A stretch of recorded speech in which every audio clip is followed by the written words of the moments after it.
ఇవాళ మనం ఒక అదిరిపోయే టాపిక్ గురించి మాట్లాడుకుందాం. ప్రపంచమంతా ఎవరినైతే చూసి భయపడుతుందో ఆ కిమ్ మళ్ళీ 100% మెజారిటీతో నార్త్ కొరియాకి జనరల్ సెక్రటరీగా గెలిచాడు.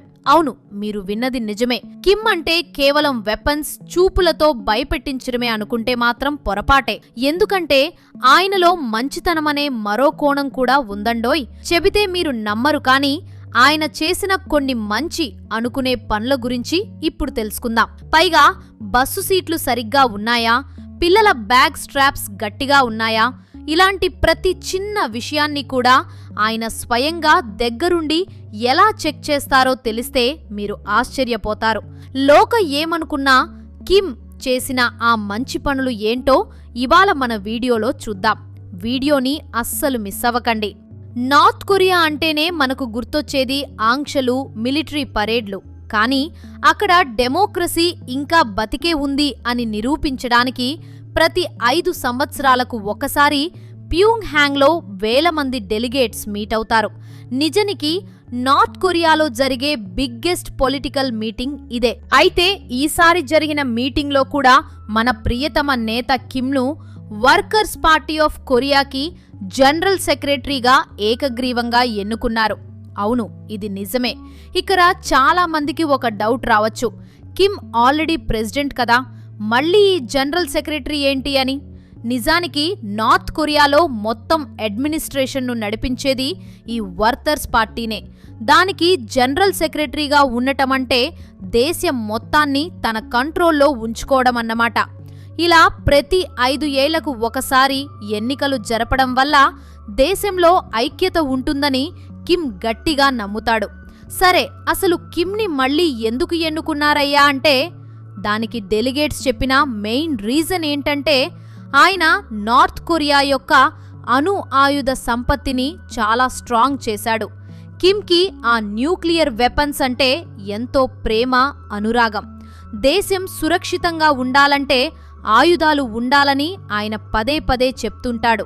కేవలం తన పదవినే కాదు, తన చుట్టూ ఉండేవాళ్లను కూడా ఆయన చాలా జాగ్రత్తగా ఎంచుకుంటాడు. ఇక ఈసారి తన సోదరి కిమ్ యో జాంగ్ను ఫుల్ డిపార్ట్మెంట్ డైరెక్టర్గా ప్రమోట్ చేశాడు. అలాగే తనకి అత్యంత నమ్మకస్తుడైన చో రాంగ్ హై లాంటి నేతలను కూడా పార్టీలో మెయిన్ పొజిషన్లో కూర్చోబెట్టాడు. మామూలుగా చాలామంది అనుకుంటారు కిమ్ అంటే కేవలం ఆయుధాలు, వార్నింగ్లు మాత్రమే ఇస్తారని.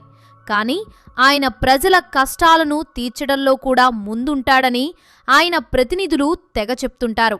నార్త్ కొరియాలో పబ్లిక్ ట్రాన్స్పోర్ట్ అనేది చాలా పెద్ద సమస్యగా మారింది. ఫ్యూయల్ కొరత, కరెంటు లేకపోవడం వల్ల బస్సులు సరిగ్గా నడవవు.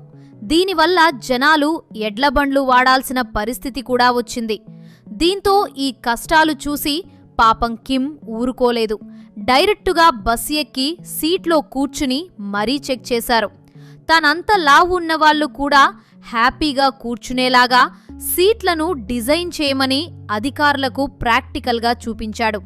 ఒక లీడర్ అంటే ఇలా ప్రజల సౌకర్యాలను ప్రతి చిన్న విషయంలో పట్టించుకోవాలని ఆయన అనుకుంటాడు. నిజమైన నాయకుడు అంటే నలుగురిని భయపెట్టేవాడు కాదు, నలుగురికి ధైర్యం చెప్పేవాడు.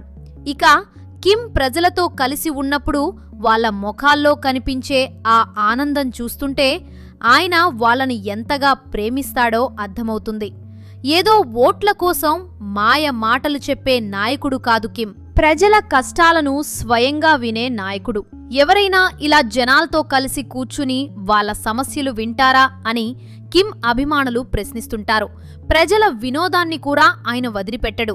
జనాలు స్విమ్మింగ్ పూల్స్లో సరిగ్గా ఎంజాయ్ చేస్తున్నారో లేదో కూడా ఆయన దగ్గరుండి చూసుకుంటాడు. ఇదేంటి విడ్డూరం అనిపిస్తుంది కదా. మరి కిమ్ అంటేనే మినిమం ఉంటుంది. ఇదే కాదు, కిమ్ ఎన్విరాన్మెంటల్ గురించి కూడా చాలా ఆలోచిస్తాడు.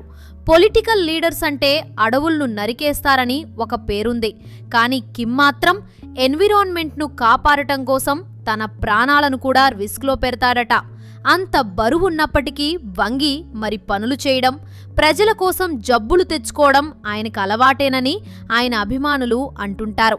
అంతేకాదు, కిమ్ మనసు వెన్నలాంటిదట. ముఖ్యంగా చిన్న పిల్లలంటే ఆయనకు ఎంతో ఇష్టం. పిల్లలు ఎలాంటి ఫుడ్ తింటున్నారో తెలుసుకోవడానికి ఆయన స్వయంగా వాళ్ళ దగ్గరికి వెళ్లి తినిపిస్తాడు. కావాలంటే వారి దగ్గర లాక్కొని రుచి కూడా చూస్తాడు.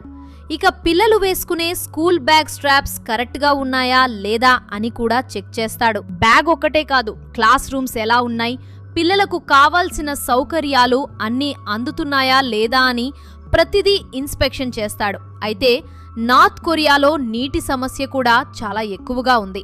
సుమారు 40% మంది జనాలు సురక్షితమైన నీరు లేక రోగాల బారిన పడుతున్నారు. ఇది తెలిసిన కిమ్ స్వయంగా నీటిని టేస్ట్ చేసి ఆ సమస్యను పరిష్కరించడానికి ప్రయత్నిస్తున్నాడు. ఇక్కడ మిమ్మల్ని ఒక ప్రశ్న అడగాలనుంది. మీ ప్రాంతంలో ఉన్న నాయకులు ఎప్పుడైనా ఇలా బస్సు సీట్లు చెక్ చేయటం కానీ, క్లాస్ రూమ్స్లో బెంచీలు ఎలా ఉన్నాయో చూడటం కానీ చేశారా? అసలు ఒక లీడర్ ఇలా ప్రతి చిన్న విషయాన్ని పట్టించుకోవడాన్ని మీరు ఎలా చూస్తారు? మీ అభిప్రాయాన్ని కింద కామెంట్ చేయండి. ఇక కిమ్కి సైనికులంటే ప్రాణం. దేశం కోసం ప్రాణాలు అర్పించిన సైనికుల సమాధుల దగ్గరికి వెళ్లి ఆయన కన్నీళ్లు పెట్టుకుంటారు. ఆ ఏడుపు చూడటానికి దొంగ ఏడుపులా ఉండొచ్చు కానీ అది చాలా స్వచ్ఛమైన ఏడుపు అని ఆయన ప్రతినిధులు అంటారు. కిమ్ ఏడిస్తే నార్త్ కొరియా ప్రజలంతా ఏడవాల్సిందే. ఒకవేళ ఎవరైనా ఆ టైంలో ఏడవకపోతే వాళ్ళ మీద స్ట్రిక్ట్ యాక్షన్స్ తీసుకునేంత మంచి మనసు కూడా ఆయనకుంది. పాలన విషయంలో కిమ్ చాలా స్ట్రిక్ట్. మీటింగ్స్లో ఎవరైనా నిద్రపోతే ఆయన తన డేగ కళ్ళతో కనిపెట్టేస్తాడు. కంటి చూపుతోనే వాళ్ళని భయపెడతాడు. అలాగే అఫీషియల్స్కి ప్రమోషన్స్ ఇచ్చేటప్పుడు వాళ్లకు ఎగ్జామ్స్ పెడతాడు. ఆ ఎగ్జామ్ టైంలో ఆయన ఫ్లయింగ్ స్క్వాడ్ లాగా వచ్చి చెక్ చేస్తాడు. ప్రతి డిపార్ట్మెంట్లో ఇన్వాల్వ్ అవుతూ అధికారులకు గైడెన్స్ ఇస్తుంటాడు. అలా ఈ లీడర్షిప్ క్వాలిటీస్ చూసే అపోజిషన్ వాళ్ళు కూడా ఆయనకు ఎదురుపోటీ చేయరని టాక్ ఉంది. ఇక కిమ్కు సెక్యూరిటీ ఇష్యూస్ కూడా చాలా ఎక్కువ. ఆయన DNA ఎవరికీ దొరకకూడదని చాలా జాగ్రత్తలు తీసుకుంటారు. ఎందుకంటే శత్రువులు ఆయన DNA కొట్టేసి క్లోన్ను తయారు చేస్తారని ఆయన భయం. మొన్న పుతిన్ని కలిసినప్పుడు కూడా ఆయన DNA దొరకకుండా జాగ్రత్తలు తీసుకున్నాడట.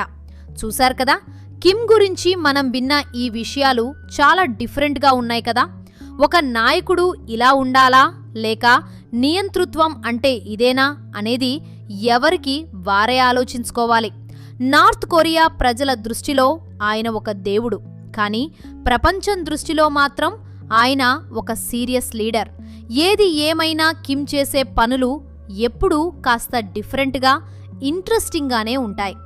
మరి ఈ వీడియో మీకు ఎలా అనిపించిందో తప్పకుండా చెప్పండి. ఇలాంటి మరిన్ని ఇంట్రెస్టింగ్ వీడియోల కోసం మన ఛానల్ని సబ్స్క్రైబ్ చేసుకోండి.